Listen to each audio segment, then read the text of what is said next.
I'm going to try to make this a very quick video.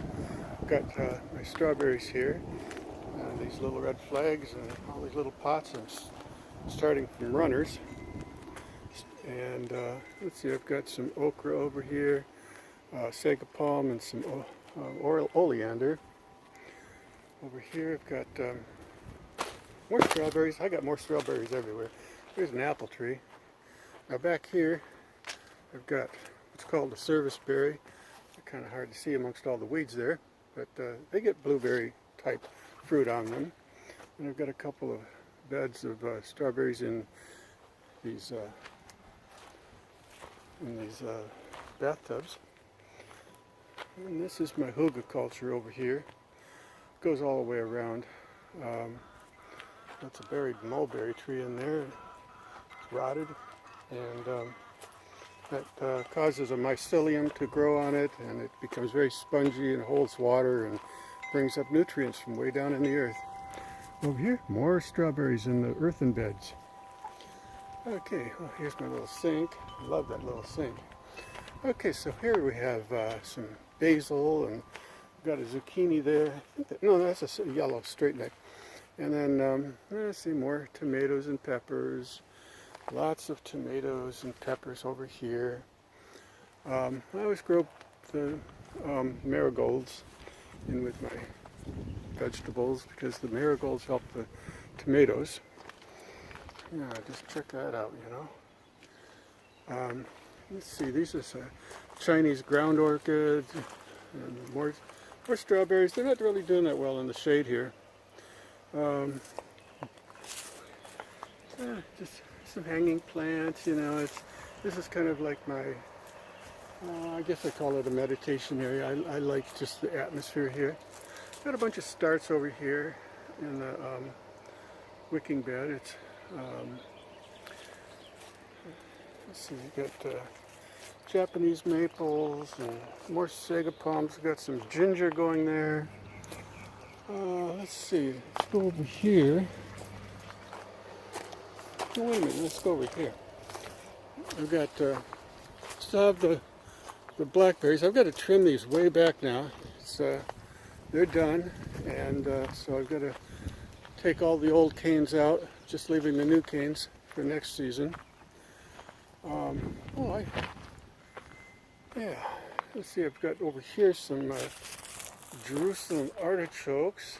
Oh, and a friend gave me, well, the friend gave me these Jerusalem artichokes, and then this very nice fig tree.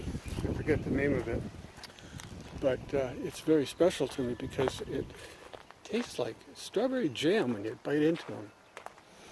So let's go. Oh, this is my jadam, and that's been going for, maybe 6 months.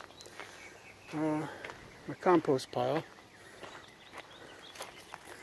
And here's where my tomatoes are, along with the cannas.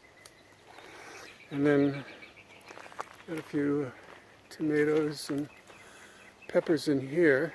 No, eggplants, I should say. Oh yeah, there were some eggplants back there too. And then I got zinnias and, well, I got all kinds of flowers. Let's see, gerbera, and this is comfrey, which I use to make my fertilizer. And that's the jadam fertilizer. I got a, what's that called? It's called a tie-dye tomato. Tony picked that up a few weeks ago. Boy, is that thing growing. And then, you know, just more flowers. And this is yams. Over here I got some sweet potatoes. So, let's see. I got this great big huge squash here. Is one squash, and it's a acorn squash, and there are a lot of acorn squashes on here. It's doing fabulous. Let's see, we've got some more eggplant, cherry tomatoes, and I got okra. And boy, I'll tell you what, for the last couple of weeks here, we've been getting a lot of okra. And I've been remembering to pick it before it gets too long and old and hard. There's some more of those tie-dye tomatoes. And let's see, I got a little oregano there. Here's a zucchini squash that I planted, and boy, I'm surprised it hasn't gotten any zucchinis on it yet. And more strawberries. Oh, and I just got this a few weeks ago. It's an elderberry. So yeah, really enthused about that. And we've got our orchard over here for the, let's see, the kumquats and Meyer lemon. We've got, well, we've got 2 of these trees. I didn't show you the other one, but this is a pomegranate. And then boy, and this is the first year we've ever had so many pears. Yay for us. We finally got pears coming in. I mean, it's not a lot, but I mean, generally we never get more than 2, so doing pretty good. Okay,